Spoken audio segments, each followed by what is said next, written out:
massive Chinese construction projects in South Korea. But most people don't know they exist.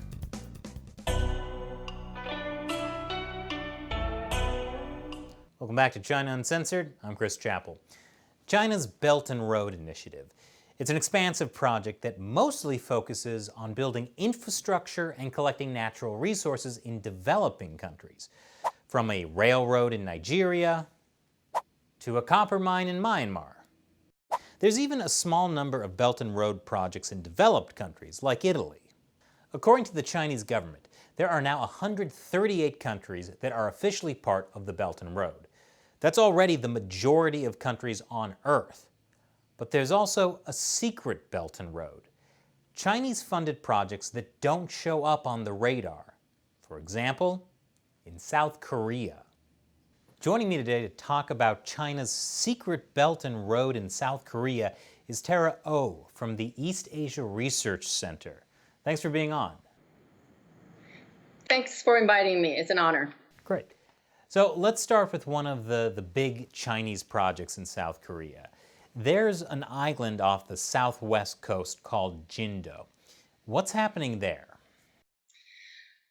Yeah, so Jindo is the third largest island in South Korea, and it's connected to the mainland with a bridge. And it looks like it's going to have the largest, it may be the world's largest. It definitely is going to be the largest in South Korea. It's going to be a Chinatown, but it's not just merely a town. It will be a super complex, and it is huge. It's about almost 9,000 acres, and requires about $15 billion in investment.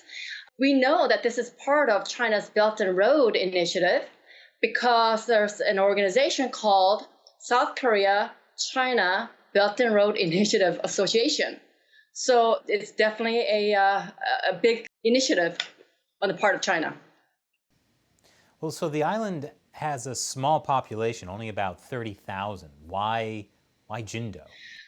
If you look at it on the map, it's a peninsula, which means it's surrounded by water on three sides. If you go to the south, there's an island there called Jeju Island. It's the largest island in South Korea.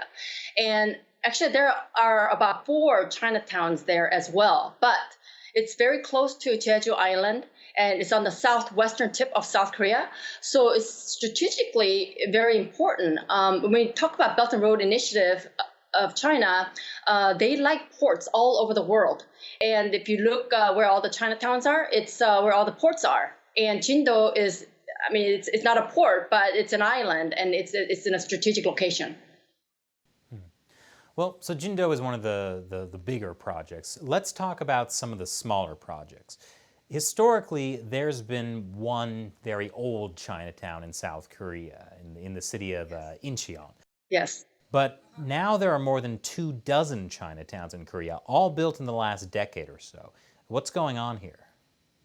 Yes, I was really surprised to find that out myself, because for the longest time, I thought there was only one Chinatown, the one in Incheon. That one is about 100 years old. So it's traditional, it's old, although it has expanded with a lot of Chinese investment. I'm not really sure exactly, what China's intention is. But what's interesting is that unlike China's BRI in the rest of the world, where it's very well known, in South Korea, there's hardly any news about it, even within South Korea domestically. I hope I'll get a chance to talk about one of the Chinatowns in Chuncheon, which is eastern province of Korea. Even that, I had to get the information from Restaurant and Hotel magazine. Well, we'll get to that city in just a moment. But do you have any sense why the Chinese government would want so many Chinatowns? Well, let me just talk to you about the one in Jindo. They actually want to create a large complex with residential areas, universities, and it says that they envision migrating Chinese to that big complex.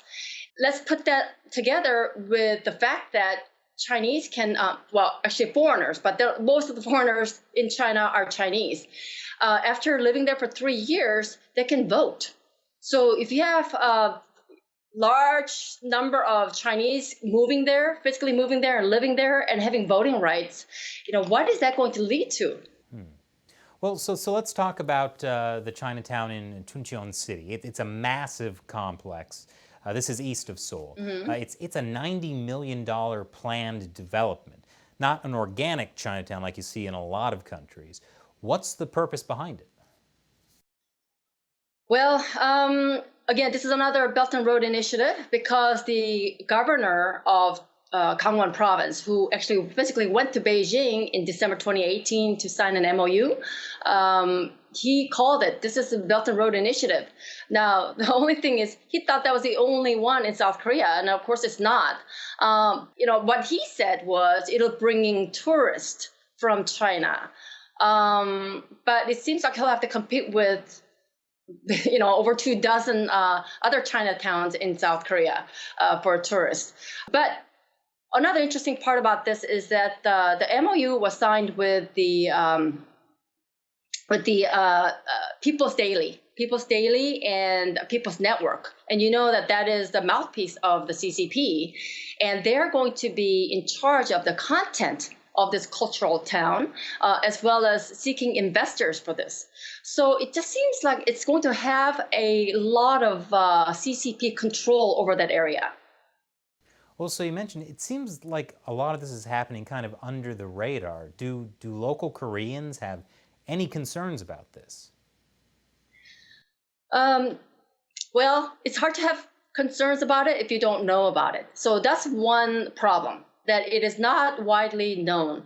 And then number two, even the government, the Moon Jae-in administration, denies that South Korea is participating in the Belt and Road Initiative, despite the fact that these are Belt and Road initiatives. And South Korean Prime Minister Lee Na-gyun, when he was prime minister, he met with the Chinese foreign minister, and he told him that South Korea is committed to actively participating in the Belt and Road Initiative.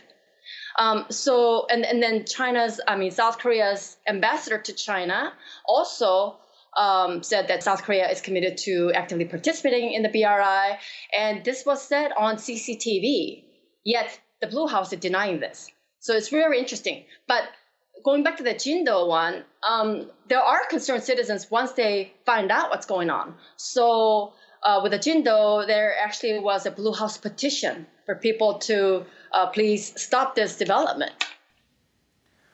Well, so if China is investing billions of dollars to fund development projects in South Korea, then why isn't South Korea listed as a Belt and Road country? Why the denial?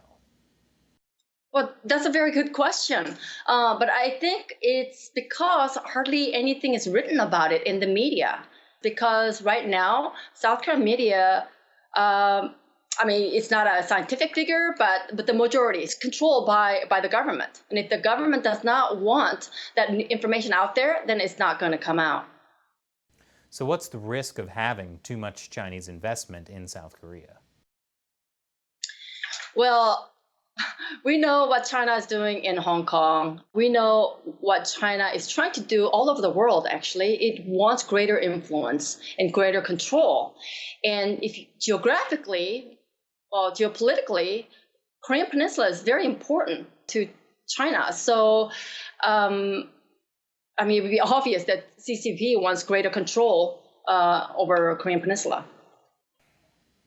So essentially, this is the Chinese Communist Party trying to exert more control over South Korea. But other than its geopolitical location, what would be China's interest in South Korea? Well, it is a strong ally of the United States, along with Japan. And so it definitely does not want that influence. So it probably wants to roll back the U.S. influence. I think that's one. And it's clear when both South Korean government and the U.S. government decide to deploy THAAD, Theater High Altitude Air Defense System there in response to North Korea's growing missile threat. And there was a huge demonstration against that. Really, it is what South Korea needs for its own national security, yet China vetoed it. China didn't want it, and in fact, South Korean government then accepted China's demand for 3 no's. One is no further deployment of that. Number 2, no joining of U.S.-led missile defense. And number 3, no trilateral South Korea, U.S., Japan alliance. And South Korea has accepted all of this. So it seems like current South Korean government is very docile or submissive to China. Well, so one thing we've covered on the show a bit is that some people are concerned that the current president, Moon Jae-in, is looking to develop closer relationships to North Korea and to China. Why would there be this interest in moving away from liberal democracies like the United States to authoritarian communist regimes? I think it has to do with the ideology of the president and those who surrounding him and his party. And it's pretty clear what their ideology is. They don't come out and say it directly what it is because it'll be unpopular. People will know. They don't want people to know, but if you look at their actions, it shows. For example, the current justice minister is Chu Mi-ae. And in 2017, so 2017 is when Moon Jae-in was elected president in May. And in November, December of that year, Chu Mi-ae was invited by the CCP. CCP basically invited parliamentarians from all over the world. She went there and gave a keynote speech.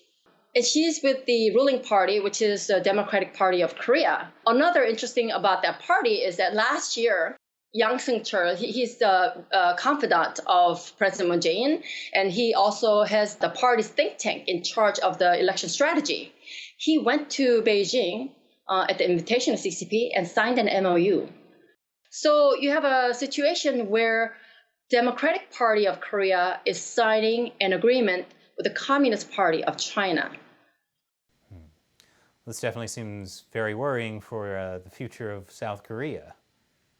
Yes, and that's just one example, but also Chu Mi-ae, she frequently talks about nationalizing land or public use of the land. South Korea has property rights. It's a liberal democracy. It's a market economy. It has property rights guaranteed by the Constitution, yet they're talking about changing the Constitution. So she talked about public use of the land. The previous party leader, Lee In-young, he also said in February that after the election, so election was April 15th, and I guess they were expecting a big win because after the election, they want to change the Constitution so that it talks about collectivization of land. I mean, these are communist ideas.